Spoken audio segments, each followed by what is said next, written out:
Buona giornata, benvenuti, bentrovati al nostro consueto appuntamento dedicato al mondo dello sport, in questo caso con la vostra web tv www.venetoglobe.com che confeziona, prepara e allestisce naturalmente interviste, servizi e reportage. Per quanto riguarda invece il digitale terrestre, ogni sera intorno alle 19:40 sul canale 95 di Caffè TV 24 per Veneto e Friuli Venezia Giulia potrete scoprire insieme a noi tutte le notizie riguardanti appunto lo sport, replica nella seconda parte della serata e ulteriore replica nella primissima parte del mattino. Andiamo a vedere subito che cosa è successo, cominciamo dalla nazionale di basket che ha iniziato l'operazione Cina senza i suoi big a Trento, primo test verso il mondiale contro la Romania, 88-60, una bella vittoria con il trevigiano, tra virgolette tessitori, trevigiano perché gioca con la TVB, che si mette in luce. Domani finale primo posto tra Italia e Costa d'Avorio. Nazionale maschile di pallavolo con Blengini che per la seconda fase di allenamento ha scelto di far lavorare i suoi giocatori a Bari, dove dal 9 all'11 di agosto si terrà il preolimpico contro Camerun, Australia e la forte Serbia. Sempre oggi continuano gli allenamenti a Catania delle Azzurre per quanto riguarda la pallavolo femminile guidate da Davide Mazzanti. Anche per loro preolimpico dal 2 al 4 agosto contro Kenya, Belgio e Olanda e sarà uno scontro fratricida tra pantere, cioè le pantere dell'Imoco Volley Conegliano appartenenti all'Italia e Robin de Cruyff, pantera dell'Imoco Volley Conegliano che giocherà contro l'Olanda, anzi. Passiamo al calcio con il campionato di Serie A che è al via con il calendario che è stato ufficializzato l'altro giorno, una prima giornata che ha spunti interessanti come per esempio Fiorentina-Napoli, poi spicca anche Parma-Juventus, Roma-Genoa, Sampdoria-Lazio, Spal-Atalanta, Torino-Sassuolo, Udinese-Milan e Verona-Bologna, nonché Cagliari-Brescia. Un mercato, sempre per quanto riguarda il calcio, dove la Juve ha liberato il giocatore Kean, uno dei più importanti, almeno nella ultima parte del campionato e della Champions. Kean andrà a farsi le ossa, per così dire, all'Everton. La Roma spinge ancora per avere Higuain dalla Juventus, l'Arsenal invece va su Rugani, sempre giocatore della Juve. Icardi, a proposito di Juve, vede svanire la traccia e la possibilità di andare alla Juventus e potrebbe adesso veramente andare al Napoli di Carletto Ancelotti. Rivoluzione al Milan che porta a casa Leao con una firma di 5 anni, oggi invece sbarca a Milano Duarte e per Correa sembra finalmente con ottime possibilità di firma. Atalanta in campo contro il Norwich, ha vinto 4-1, un Atalanta che si sta preparando per l'esordio in Champions. Il Torino, a proposito di coppe, è in partenza per Dubrecek per il ritorno proprio di Coppa.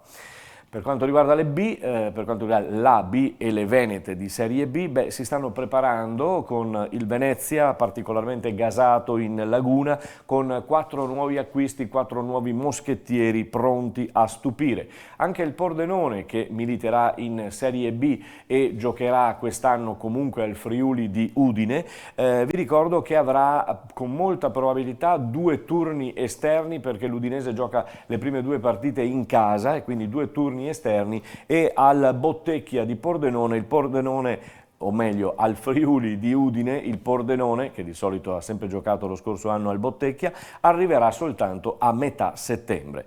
Sabato, a proposito, amichevole a Tombolo contro il Cittadella ed è il primo raffronto con un'altra squadra di Serie B della stessa categoria. Rimane il Chievo che ha la difesa da rifare ed il suo giocatore Tomovic che rimane in bilico, se rimanere oppure no. Completati i gironi della Serie C con un girone, quello che ci interessa è il girone B, che vede Modena-Vicenza, Triestina-Gubbio, Virtus Verona che affronterà il Padova e Vispesaro-Südtirol la prima giornata, i primi accoppiamenti. Noi ci riserveremo naturalmente uno spazio di riguardo per il campionato di riferimento, che sarà quello di eccellenza, che seguiremo con servizi, interviste, telecronache per tutta la stagione. Per chiudere la parentesi calcio, buone nuove, anzi poi la riprendiamo ma con la categoria prima, buone nuove da casa Permac a Vittorio Veneto, perché visto il ripescaggio in Serie A di altre due squadre c'è lo scivolamento e ripescaggio anche in Serie B. La buona notizia è che per l'appunto la Permac Vittorio Veneto giocherà il prossimo anno in Serie B. Raduno del Treviso l'altro giorno per il calcio al Gipoviani di Nervesa della Battaglia, quest'oggi consegna delle maglie della nuova divisa appunto del calcio Treviso, tra l'altro con la prima maglia a colui che è stato il fautore del consorzio e soprattutto il fautore di un nuovo movimento, di un nuovo Treviso, ovvero il sindaco Mario Conte. Presentazione delle maglie nelle prossime giornate. Al Barco di Pieve di Soligo invece presentazione dell'Eclisse Careni Pievigina l'altra sera, tra gli ospiti anche i cugini del Barbisano militanti in prima categoria veneta. E allora andiamo a sentire il nostro primo servizio che riguarda proprio la prima categoria, riguarda proprio il Barbisano, ne parliamo con il presidente D'Agostini. Diciamo che il Barbisano quest'anno si presenta con le credenziali giuste ulteriormente. Grazie Mirko, ti saluto, grazie anche per questa intervista sempre gradita. Sì, siamo qui questa sera come ospiti della presentazione dei nostri cugini, dei nostri grandi cugini, diciamo così, del Careni Pievigina. Sempre una bella soddisfazione essere presente con il presidente Mario Piovesana, con Luciano Titonel, con tutti, con cui abbiamo un ottimo rapporto.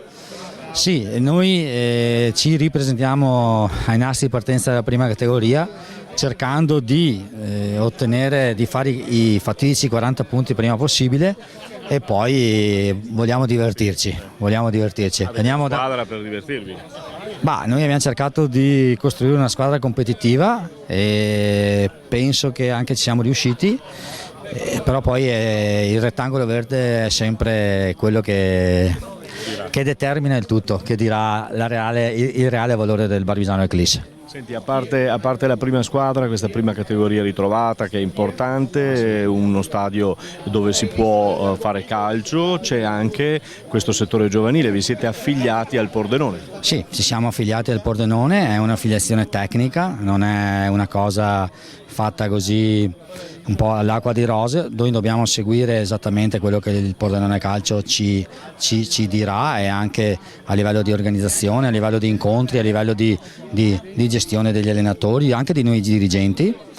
E poi quest'anno, quando io ho cominciato a fare il presidente a Barbisano, avevo un sogno, e quest'anno si è avverato. Il primo anno faremo la categoria allievi regionali, e quindi è una soddisfazione veramente importante, veramente importante. È caduto la stagione appena chiusa è stata ricca di soddisfazioni, di vittorie, e anche quindi di stimoli nuovi per continuare a fare il calcio in maniera propositiva. Enrico D'Agostin, presidente del Barbisano Calcio, come avete sentito affiliazione con il Calcio Pordenone appunto per la Serie B, ed è una bella ed interessante affiliazione. È pronto il calcio, insomma, anche locale a muoversi, a mettersi in movimento, una doppia giornata tra oggi e domani per quanto riguarda l'Eclisse Careni Pievigina con i test fisici, poi da lunedì tutti al lavoro più o meno, insomma, per quanto riguarda le squadre dalla Serie D. Sono due le squadre di Serie D che ci interessano, sono Montebelluna e Mestre, ma poi tutta la parentesi di eccellenza, promozione, prima, seconda e terza categoria che comincia a sudare, comincia a muoversi. Per quanto riguarda invece il basket, grosse novità arrivano da casa Treviso, da TVB, che ha portato a casa Jordan Parks come primo colpo. Il secondo colpo dei trevigiani è stato Isaac Fotu, un'ala grande neozelandese. Ora è arrivato anche anche il terzo acquisto, si chiama Turner ed è un esterno americano, ha firmato ieri pomeriggio, se ne va per Barnett, per uno dei fautori della vittoria del campionato. Ora manca soltanto per il direttore Gracis e per Menetti la casella, forse quella più importante, insomma chi conduce il gioco, chi fa il gioco, ovvero il playmaker. Vedremo nelle prossime giornate. Andiamo in Serie A2 femminile per quanto riguarda il basket, dove anche qui Brotto, Zecchin, Colombo, Caffau e la giovanissima Angelica Castellani fino a ieri. Da ieri altro arrivo è quello di Giorgia Rimi, alla grande, classe 2000, elemento di spicco a livello nazionale, arriva dopo 2 anni di Ragusa. Saliamo ancora con il campionato Pro 14 di rugby, la Benetton che ha ufficializzato le sue amichevoli di settembre contro le Zebre, ma naturalmente ormai ci si sta preparando per quanto riguarda il campionato importantissimo, questo Pro 14. A casa Benetton è arrivato anche Leonardo Sarto, ultimo acquisto, ne abbiamo parlato ieri. Oggi invece andiamo a sentire direttamente sul campo dai tecnici come ci si sta allenando in questa seconda parte di preparazione. Con noi Ezio Galon. Prima di tutto la prima considerazione è che da una settimana il fatto che qui a Treviso ci sia nazionale inglese, la nostra nazionale Benetton è un segno molto importante, c'è un traffico di giocatori, sta succedendo qualcosa e nel percorso che stiamo facendo secondo me è un segnale positivo. Già sabato sera in centro avere la nazionale, il pubblico che c'era, è stata una bella emozione, sono segnali importanti per questa città. Oggi è sì, effettivamente il primo giorno in cui abbiamo 3 squadre al completo, quindi tanto traffico, non cambia molto per noi, i ragazzi sono focalizzati sul lavoro che stiamo facendo qua, che è un lavoro duro in questo momento, sia con una parte di contatto, una parte di corsa, quindi il focus è stato qui, però è interessante vedere adesso poter anche condividere e parlare con gli altri staff sul lavoro che stiamo facendo. Sul lavoro duro ce ne siamo resi conto anche noi in panchina che non facciamo nulla, ma abbiamo visto che stanno faticando parecchio. Come sta andando globalmente? Sta andando molto bene, il livello dei ragazzi che si sono aggregati al gruppo, che non erano magari con noi l'anno scorso, è un livello molto buono anche rispetto agli altri anni, quindi il lavoro abbiamo già potuto partire su una base interessante di lavoro con loro, sia a livello di skills che di preparazione. Tutto lo staff, dallo staff dei preparatori, staff medico, fisioterapista, faccio un ottimo lavoro perché più va avanti il tempo più abbiamo giocatori in campo, quindi per noi è interessante e niente, sta andando tutto bene. Hai toccato tu questo tasto, dicevo proprio con il preparatore atletico nell'altra intervista che quando arriveranno i nazionali cambierà qualcosa oppure inserirete gradualmente, come vi muoverete? Ma dipende molto dal percorso che faranno loro la Coppa del Mondo. Quando torneranno avranno sicuramente un periodo di recupero in base a quanto hanno giocato e anche del bisogno che abbiamo noi di alcuni giocatori, e poi pian piano li reintegreremo nel nostro gruppo, ovviamente se gli standard che hanno loro di stanchezza, di lavoro sono adatti a quello che noi stiamo ricercando, quindi non è che i nazionali tornino, perché sai, il ritorno dalla Coppa del Mondo è sempre complicato, quindi se stanno bene di testa fisicamente tutto quanto lo integreranno piano piano il gruppo e basta. Questo è il solito processo che abbiamo dopo una Coppa del Mondo, dopo un 6 nazioni, dopo i test di novembre che facciamo ogni anno. Lascerete Treviso anche per salire in montagna? Cambierà anche lì qualcosa oppure lavorerete sempre con le stesse modalità? Cambieremo qualcosina lì perché vogliamo lavorare un pochino su quello che è il gruppo anche a livello mentale, psicologico, di relazioni. Ovviamente è un lavoro che non possiamo dire perché è una cosa privata nostra, però il focus sarà lavorare su quelli che sono ovviamente i nostri valori e il fatto di compattare il gruppo anche con i ragazzi nuovi, in modo da essere pronti pian piano ad arrivare verso le amichevoli con un gruppo pronto. E con Ezio Galon, allenatore dei tre quarti del Benetton, abbiamo capito insomma come si sta succedendo passo passo questi allenamenti e questa preparazione del Benetton prima di salire ai monti. Abbiamo concluso, vi ricordo che alla Ghirada per gli appassionati, per gli sportivi del rugby, la possibilità di gustare, di vedere da vicino, proprio toccare con mano la nazionale inglese che è in preparazione appunto del prossimo mondiale, quindi una grande occasione, avrete la possibilità di vedere oltre che i giocatori del Benetton, quelli della nazionale italiana targata Benetton e quelli naturalmente della nazionale inglese che sono uno spettacolo tutto da vedere. È tutto anche per oggi, ci risentiamo domani.